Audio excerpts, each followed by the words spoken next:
When one thinks of ancient Greece, images of bloody conflicts and heroic legends, valiant warriors and profound philosophers, as well as architectural masterpieces whose incredible beauty and harmony resonate in art and architecture even today, inevitably come to mind. This grand pantheon undoubtedly includes the names of renowned cities like classical Athens and Sparta. The ancient Greek world was a unique cradle of civilizations that emerged from Greece's so-called Dark Ages, a period spanning the 12th to 9th centuries BC, and flourished until the end of the era now known as antiquity. However, it would be a misconception to envision ancient or classical Greece as a single, monolithic state. Such a unified ancient Greek entity, with Athens or Sparta serving as its capital, never existed. Instead, it was a vibrant mosaic of countless city-states, or poleis, each possessing its own system of governance, unique form of rule, and developing along its distinct path.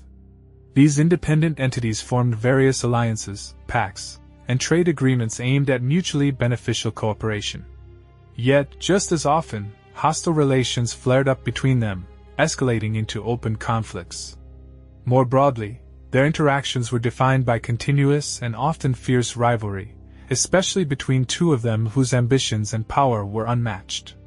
Classical Greece, a period spanning approximately 2 centuries in the history of Greek culture, specifically the 5th and 4th centuries BC, is one of the most significant and thoroughly studied. This timeframe is predominantly examined through the lens of Athenian sources, as Athens left behind an incomparably rich legacy, countless narratives, dramatic plays, philosophical treatises, and numerous other written works, surpassing in volume and diversity the creations of other ancient Greek states. It was during this classical period that numerous conflicts unfolded, their echoes forever imprinted on the pages of world history.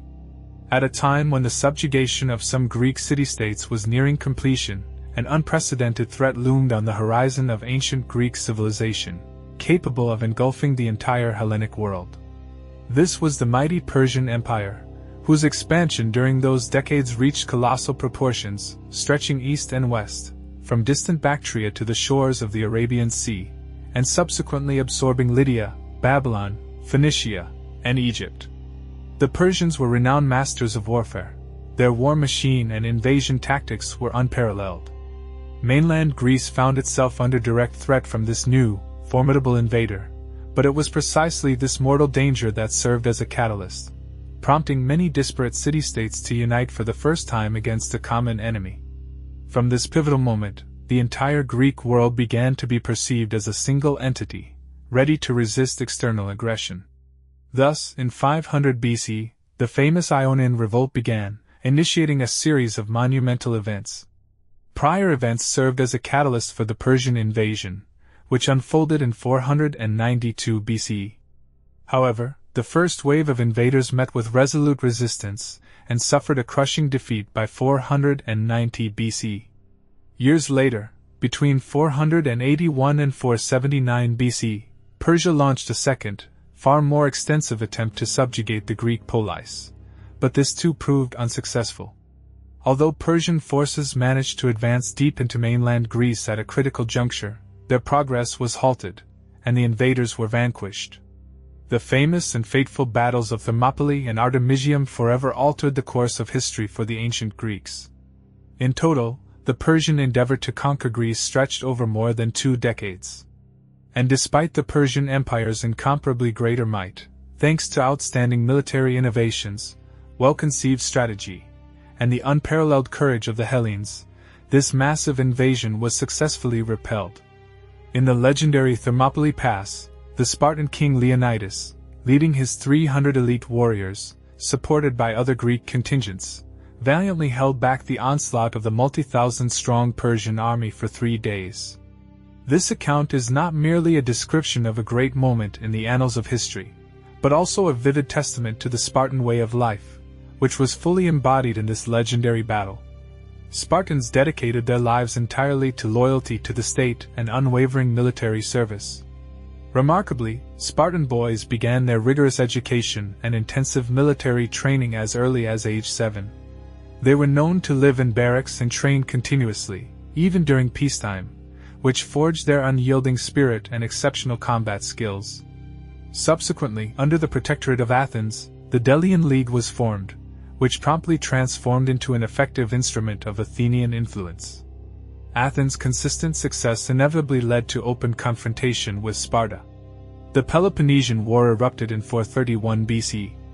After a brief peace interlude, hostilities resumed, tipping the scales in Sparta's favor. The Athenian power suffered a crushing defeat in 404 BC, and Sparta thus established itself as the most formidable power in the entire Greek world. The end of the Peloponnesian War left Sparta as the undisputed mistress of Greece, yet the limited vision of the Spartan military elite proved entirely unsuited for such a vast and responsible role. In 395 BC, Spartan rulers decided to remove Lysander from his position, after which Sparta lost its naval supremacy.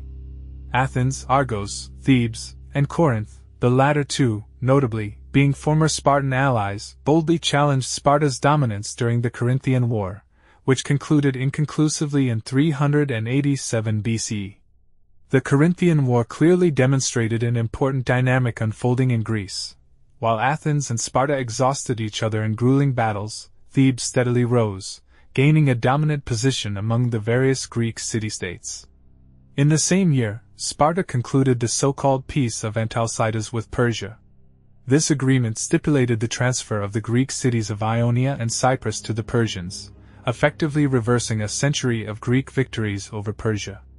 Subsequently, Sparta attempted to further weaken Thebes, which provoked a military conflict in which Thebes, paradoxically, allied with its long-standing adversary Athens in 378 BC.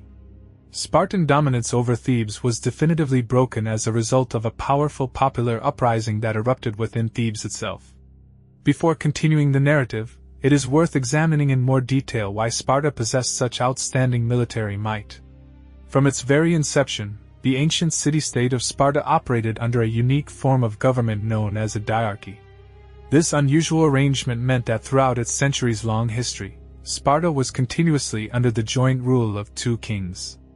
Both royal dynasties, the Agiads and the Eurypontids, passed down their power by inheritance, ensuring the continuity of their lines of rule. An ancient legend holds that the genealogies of these two ruling houses trace back to Eurysthenes and Proclus, who are believed to have been twin descendants of the mighty Heracles himself.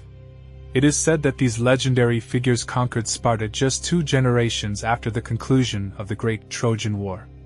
The life of a Spartiate, a full citizen of Sparta, was undoubtedly privileged but also exceedingly harsh and devoid of frivolity. Immediately after birth, every young Spartan boy was presented to a council of elders for a thorough examination for any physical defects or flaws. If an infant did not meet the stringent standards of physical perfection, he was mercilessly taken to the nearest gorge and left there, condemned to die from exposure. At the age of 7, a boy who had successfully passed this initial, fateful inspection was taken from his mother to begin his formal education and military training. Disobedience to orders or showing even the slightest sign of fear during battle served as additional, weighty grounds for exclusion from the ranks of the Spartiates. Besides the elite Spartiates, there were several lower castes of people who, or whose ancestors, had for various reasons lost their high status. Each of these groups was given a derogatory, disparaging name, such as inferiors, or tremblers. After Athens suffered a crushing defeat in 404 BC, Sparta gained unprecedented freedom of action, arbitrarily forming and dissolving alliances. This had far-reaching and not always favorable consequences. In this environment of permissiveness, some Spartans, leveraging their connections, indulged in military campaigns characterized by recklessness, greed, or outright opportunism. At times, their actions went against concluded treaties and the accepted norms of traditional Greek morality. Furthermore, they found that their own governments and officials exhibited surprising leniency, turning a blind eye to these detrimental practices. The natural consequence was a steady decline in Sparta's prestige and popularity.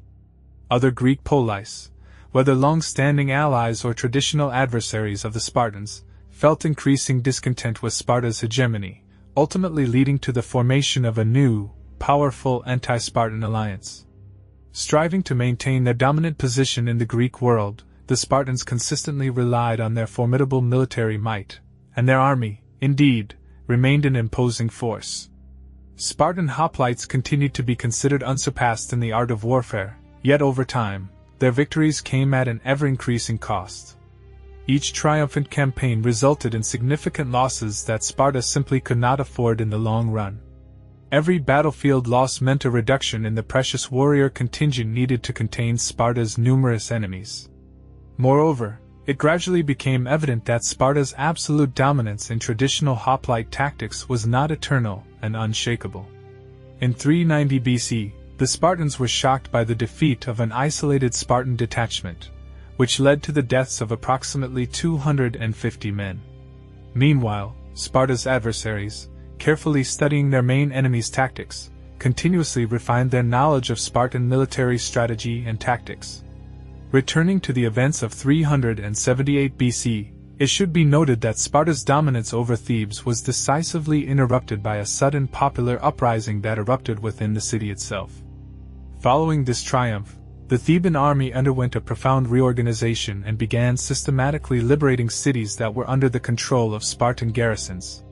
Soon after, in 375 BC, the distinguished Theban general Pelopidas achieved a grand victory over Spartan forces that significantly outnumbered his own troops.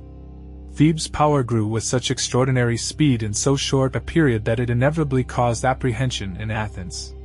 The ancient metropolis viewed Thebes' rapidly strengthening might with clear distrust, and in response, Athens once again began to solidify its position by recreating the Second Athenian Maritime League. The culmination of this confrontation came in 371 BC, when the Theban army, led by the brilliant strategist Epaminondas, inflicted a crushing and bloody defeat on the Spartan forces in the famous Battle of Leuctra. Sparta suffered catastrophic losses, losing most of its army and 400 of its 2,000 citizen soldiers. This triumphant victory by Epaminondas marked the end of centuries of Spartan military prestige and absolute dominance over Greece, bringing an end to the period of Spartan hegemony.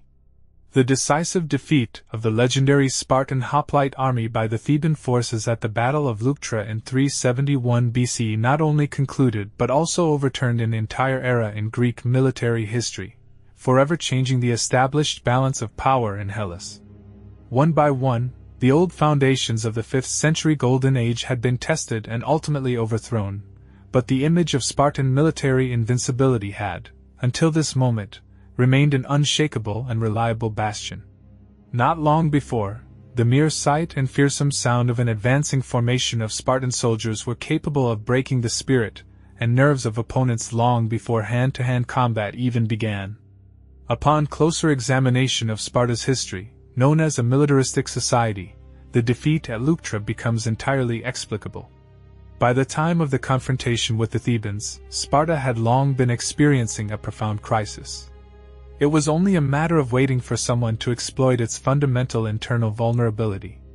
Thus, the narrative of Sparta's decline and ultimate fall serves as a clear lesson, demonstrating the inextricable link between a society's social structure and its military prowess. Laconia, as it turned out, was a society prone to cunning, steeped in self-deception, and hopelessly entangled in its own contradictions. At the zenith of its greatness, when Sparta was the true embodiment of a Greek hoplite republic, it ironically found itself unable to mobilize enough hoplites to prevent the impending military catastrophe. Although Sparta never fully recovered from its losses, it managed to maintain its status as a regional power for over 2 centuries. Later, the Spartans even formed an alliance with the Romans, and under Roman rule, Sparta was granted the status of a free city, becoming a popular tourist attraction for the Roman elite. However, in late 396 CE, it met its fate, being plundered by the Visigoths.